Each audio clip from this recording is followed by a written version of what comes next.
ఈ రోజైతే మన రైతులకు సంబంధించిన ముఖ్యమైన టాపిక్ గురించి మాట్లాడుతున్నాను.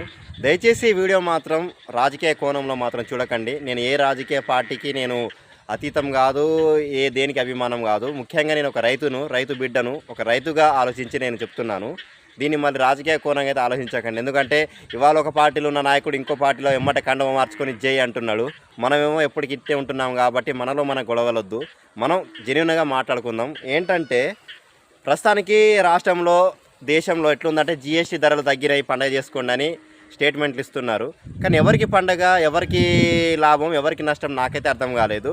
మన సామాన్యులకు, మన పేద కుటుంబాలకు, మన మధ్యతరగతి కుటుంబాలకు ఏంటిది, నిత్యావసర వస్తువులు మనకు తగ్గాలి. ఉప్పు, పప్పులు, ధాన్యాలు ఉంటాయి కదా, అవి తగ్గాలి. గ్యాస్, పెట్రోల్, డీజిల్, ఎందుకంటే మనం రోజుకు లెక్కలు వేసుకునేటి, ఖర్చు చేసుకునేటి ఇవే వస్తువులు కదా. దీని మీద తగ్గితే నిజంగానే మనం పండుగ చేసుకోవచ్చు. కానీ 5 సంవత్సరాలకు 10 సంవత్సరాలకు తగ్గే ధరల గురించి తగ్గించి పండుగ చేసుకుంటే మనం ఎట్లా చేసుకుంటాము? మనకెందుకు? కార్లు, బైకులు కొనేంత స్థాయిలో ఎవరున్నారు? లక్షలు పెట్టి కొనే స్థాయిలో ఒక బండి కొంటే సెకండ్ హ్యాండ్ బండి కొనుక్కునే కుటుంబాలు మన మధ్యతరగతి వాళ్ళవి. ఒక బైకు వరకే మన స్థానం. ఇక కార్ల వరకు, కార్లో ఒక్కొక్క న్యూస్లో అయితే 3 లక్షలు తగ్గినాయి, 2 కార్లు. మన రైతులం కొంటామా? మన పేదలం రైతుల కళ నెరవేరేదేనా ఈ జన్మలో? కాదు కదా. కనీసం మనకున్న దాంట్లో అయినా మనం తగ్గిస్తే లాభం కదా.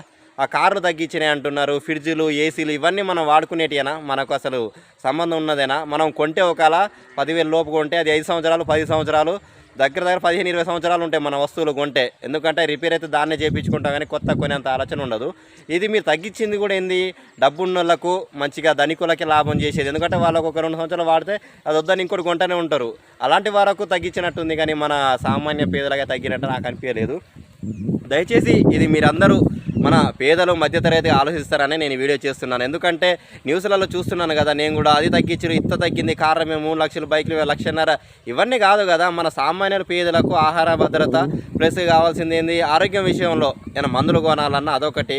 ఇప్పుడు ట్రాక్టర్లు, రైతుల గురించి మేము పనిముట్లు తగ్గించడం అంటున్నారు. పనిముట్లు ఎప్పుడు కొనుక్కుంటారు? ఒక రైతు కాదు కదా. అది రైతులో ఒక డబ్బున్న రైతు ట్రాక్టర్ ఉంటే అతనికి వస్తువులు అనేది ఎప్పుడు పోతుంది? సంవత్సరం తర్వాత, 2 సంవత్సరాల తర్వాత ఏమైనా ఖరాబ్ అవుతుంది.